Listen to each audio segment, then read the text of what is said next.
Let's get more on our top story now, and of course the war between Israel and Hamas. We know that the US President Joe Biden held a very direct and strident conversation over the phone last night with the Israeli Prime Minister Benjamin Netanyahu.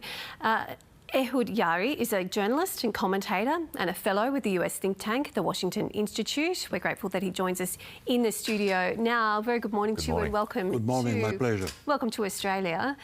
Overnight, that conversation between the US President and Mr Netanyahu sounds to be a shift in tone from the US President in the way in which he's speaking with Mr Netanyahu. Are you sensing that there is becoming a little bit of a shift in the way that international allies are dealing with Israel now? I think there is no basic change in the US policy. They still would like to see Israel finish the job, eradicate Hamas and remove Hamas from power in the Gaza Strip and dismantle the military organization that they have built over the years. And Hamas will be at some point converted from a terrorist army, well equipped with tunnels and rockets and missiles, etc., into an armed underground, and then you treat it as an armed underground. However, the Americans would like to see more effort on the part of Israel in getting the supplies into Gaza for the civilian population. They would like the Israeli army to be a bit more careful, although they are conducting operations. And of course, what's on the table is a possibility of an operation against the last brigade of Hamas, which is based on the city of Rafah, at the southern end of the Gaza Strip.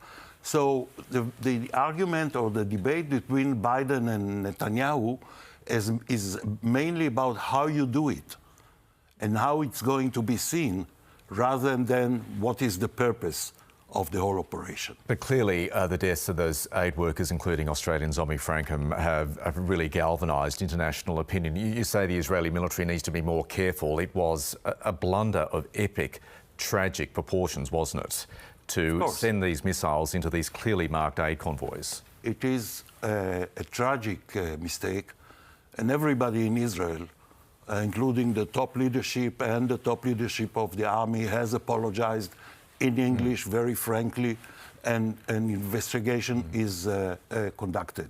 Now, if I may, in 1 minute, try to explain how this happens. Yep. We are talking about an area which is not taken by the Israeli army. It was not regarded as an important area at this point. You move at night in an area which is infested with Hamas fighters. On the Israeli side, you have what we call a capsule, a small war room in which representatives of the different branches, Air Force, intelligence, tanks, infantry, are all represented, getting together the intelligence and having to make, on a split of a second, the decision whether to let the drone fire a missile or not. That was a case of mistaken identity. They took them for Hamas, which often uses ambulances, aid assistance vehicles, etc. This decision was taken, the decision to fire and then fire again. 3 times, we understand. Yeah, was taken because they were sure it was Hamas. How could they be sure it was Hamas when it was clearly marked as World Central Kitchen? We understand they couldn't see. We understand that they had given their coordinates and their movements to the IDF. Here was another problem.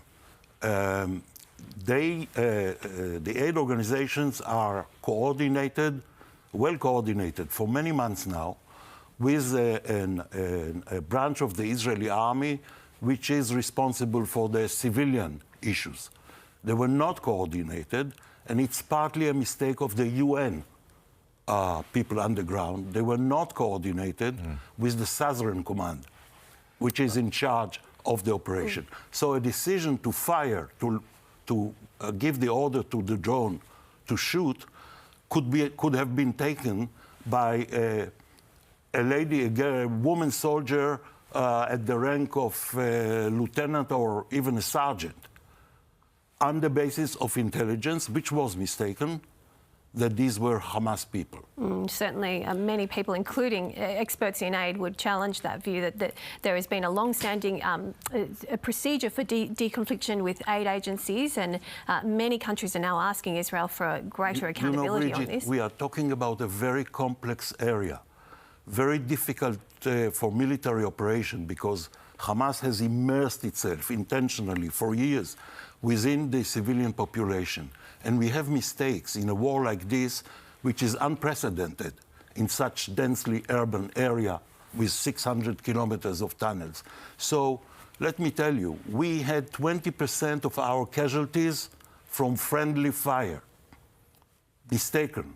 We had 3 hostages who managed to release themselves from captivity, killed by soldiers who mistook them as Hamas terrorists. That's an awful lot of mistakes by the Israeli military, which is the whole point here. And they seem to be happening again and again. I want to go to the Rafah situation. Benjamin Netanyahu is intent, so he says, on going into Rafah, as you say, to clear out Hamas militants there. But I guess the question is, Ehud, at what cost? We know there are more than 1 million Gazans there, many of whom have fled northern Gaza. There will be immense civilian casualties if this happens. Do you think it's really worth the huge loss to its international standing, which it will be if Israel goes into Rafah, and there's a huge loss of life involved in that? One has to read the statements by the Israeli leadership very carefully. They are saying, we are not going to let Hamas maintain 1 brigade intact in Gaza. We are not having vipers in our bed anymore. It's not going to be tolerated. That does not mean that Israel is going to move with a division into Rafah, where you have now 1.2 million mostly displaced people from the north.